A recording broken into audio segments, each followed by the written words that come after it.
It's Thursday, the 23rd of September 2021. Welcome to the Fear and Greed Business Headlines, where we give you the top 5 business stories you need to know today in just 5 minutes. I'm Michael Thompson, and good morning, Sean Aylmer. Good morning, Michael. Top 5 business stories in 5 minutes. Here we go. Number 1, great news to start with. International borders should be open by Christmas. Yes, Trade Minister Dan Tehan said that based on the take-up of vaccines, the borders should all be open by Christmas. The national fully vaccinated rate is heading towards 50% and the first dose rate at nearly 74%. Keep up that pace. Everything will be open by Christmas.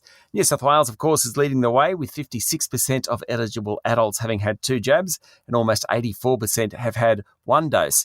Mr. Tehan said they'll reopen once that 80% rate is hit. QR codes will be linked to passports showing vaccination status, but, and it's a big one, the 14-day mandatory quarantine period will remain at least for returns from some countries, so the government is looking into developing travel bubbles to reduce quarantine times. Fantastic news. Story number 2 this morning. Financial markets have had a bit of a breather after Chinese property giant Evergrande says it will be able to pay back its bondholders. What's happened? Well, there was plenty of relief around yesterday, Michael. The world's financial markets have been waiting to see if Evergrande will make a payment to bondholders today. Yesterday, as you mentioned, it said it would, though the long-term outlook does remain a bit patchy.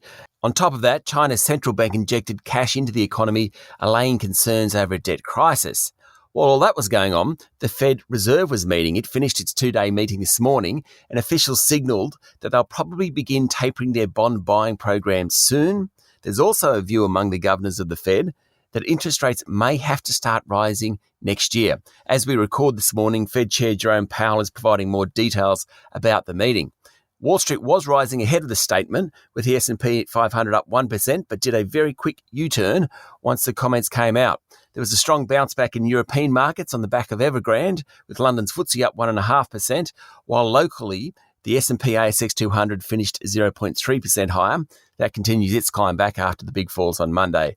Okay, on to story 3. Now, the Reserve Bank has been mostly staying away from saying too much about the housing market, though that changed yesterday. It did, Michael. Last week, the Reserve Bank Governor, Philip Lowe, said that the bank wouldn't use interest rates to prick the housing bubble. Yesterday, the Assistant Governor, Michelle Bullock, said a sharp rise in prices not associated with fundamentals could trigger instability, because in those circumstances, what goes up normally comes down. So let's unpack that a bit. House prices are so high at the moment because interest rates are so low. There's no fundamental reason why prices have risen by almost 20% in some cities over the past year, except for interest rates. And with higher house prices comes higher mortgages.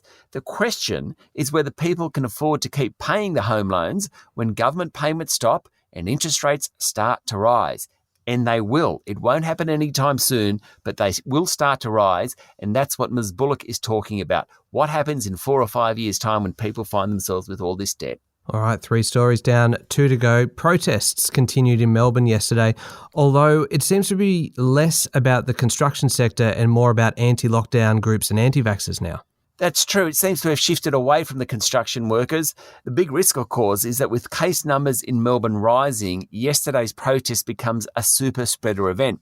It's a really interesting issue for the Victorian Union movement and, of course, Labor Premier Daniel Andrews. The CFMEU isn't happy with him mandating vaccinations for the construction sector.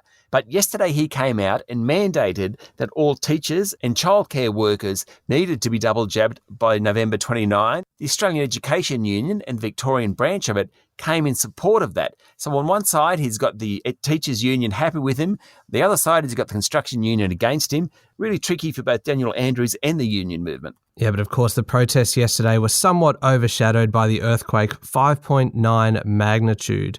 It was the highest in more than 5 years. It hit the state with its epicentre in the northeast. Fair bit of damage done to buildings, and that will hit the insurance industry. Doesn't appear that anyone was seriously injured, and the quake was actually felt as far away as Sydney, so a big one. Now on to story number 5, our last one for today, and also my favourite story for the day. There is a bit of a fight brewing over craft beer. Oh, well said. Thank yes, you. When is a craft beer and not a mainstream beer? This is the question that the Australian Competition and Consumer Commission is looking at. It's part of its deliberation on whether it should allow beer giant Lion to buy craft beer maker Fermentum. Fermentum has about 1% of the national market, so is it actually a craft beer? It's the owner of Stone and Wood. That's pretty much everywhere in stores around the country. So what the ACCC is trying to do is work out when is a craft beer, and when is it mainstream. All right, 5 stories done in 5 minutes. Thank you very much, Sean. Thank you, Michael. It's Thursday, the 23rd of September. Make sure you followed the podcast so you get it every day. And why not join us online on LinkedIn, Twitter and Facebook. I'm Michael Thompson, and that was the Fear and Greed Business Headlines. Have a great day.